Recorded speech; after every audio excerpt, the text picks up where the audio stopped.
میرے لیے تو ہے اقرار باللساں بھی بہت، ہزار شکر کے ملا ہے صاحب تصدیق۔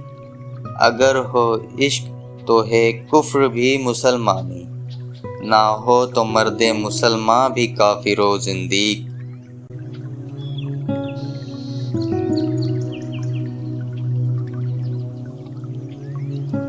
شعر میں اقبال صاحب نے ملاؤں پر زبردست طنز کیا۔ فرماتے ہیں کہ میں تو ایک سیدھا سادہ سا مسلمان ہوں جس کے روبرو اسلام کا زبانی اقرار کر لینا ہی کافی ہے، جبکہ ملاؤں نے تو یہ وتیرہ اختیار کیا ہوا ہے کہ وہ ہر امکانی طریق پر ان کے زیر اثر آئے ہوئے مسلمانوں کے عقائد کو کھنگالتے ہیں، اور اس کے بعد ہی بہت کم خوش قسمت ایسے ہوتے ہیں جو ان کے معیار پر پورا اترتے ہیں۔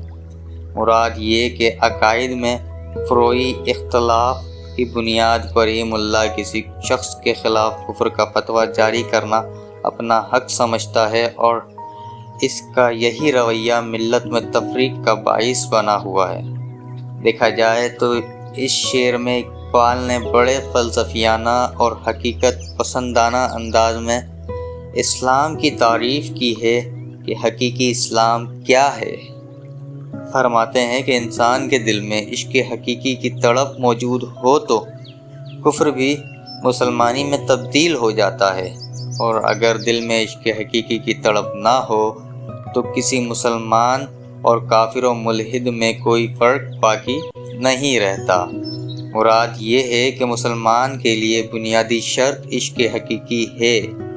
اسی جذبے کے زیر اثر وہ احکام الہی پر کاربند رہتا ہے، اور احکام الہی پر عمل کیے بغیر مسلمان نہیں، بلکہ اس میں اور کافر و ملحد میں کوئی فرق نہیں رہتا۔